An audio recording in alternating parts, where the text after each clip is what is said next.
सब बावे तोहर फंड सरकारी रे, बोल कहिया हमारे आई बारी रे। सब बावे तोहर फंड सरकारी रे, बोल कहिया हमारे आई बारी रे। केतनो बताया उहे बाटे काया, नया महसूस करबे एको ही चीजुया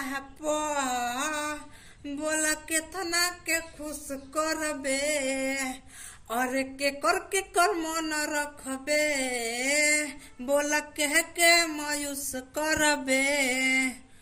तो नमस्ते प्रणाम, हम आप सबके छोट भाई शंभू कुमार समर और आप सबको भोजपुरी सॉन्ग लिखो सीखो में स्वागत है। तो हम आज यही सॉन्ग पे छठ सॉन्ग शानदार और सुपरहिट मैटर लिख के लाया हूँ। तो सॉन्ग स्टार्ट करने से पहले आप सबसे एक रिक्वेस्ट है कि हमारे चैनल पे नए हो तो हमारे चैनल को सब्सक्राइब कर लीजिए, ताकि जब भी मैं ऐसे हिट मैटर लिख के डालूं तो सबसे पहले आप सबके पास पहुंचे।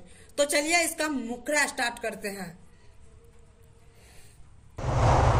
हाली पहनल न पियर पियर साड़ी रे, छठी मैया है सबका से प्यारी रे। कि हाली पहनल न पियर पियर साड़ी रे, छठी मैया है सबका से प्यारी रे।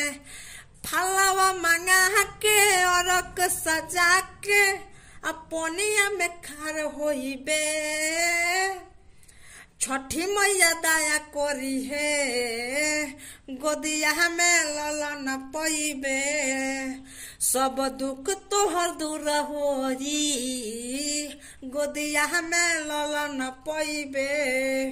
तो दोस्तों इसका मुखड़ा कैसा लगा आप लोग प्लीज कमेंट करके बताइएगा। तो चलिए इसका अंतरा स्टार्ट करते हैं। छठी मैया है बहुते दयालु, इनका शहरन में जब तू जहिबू, सब संकट दूर हो जाई, माई के शरण से खुश होके अहिबू। कि छठी मैया है बहुते दयालु, इनका शहरन में जब तू जहिबू, सब संकट दूर हो जाई, माई के शहरन से खुश होके यहिबू। रथ के सवारी होके अइले सूरज देवता, दर्शन से धन होइबे, छठी मैया दया करी है गोदिया में ललन पइबे। आ दुख तोहर दूर होई गोदिया में ललन पइबे।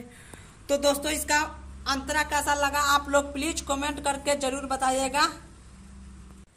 तो चलिए इसका नाम अंतरा सुनाते हैं। शंभू समर लिखे भजनिया, बरुनाया नहर तू कनिया, सिंग टुनटुन छठ गीत गई है, मुके सरवन डीजे बजई है। कि शंभू समर लिखे भजनिया, बरुनाया नहर तू कनिया, सिंग टुनटुन छठ गीत गई है, मुके सरवन डीजे बजई है।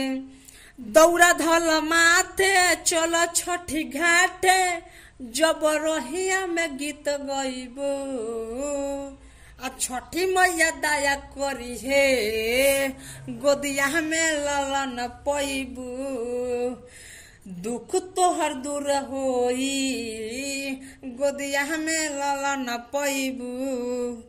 तो दोस्तों हमारा लिखा हुआ सॉन्ग कैसा लगा आप लोग कमेंट करके जरूर बताइएगा।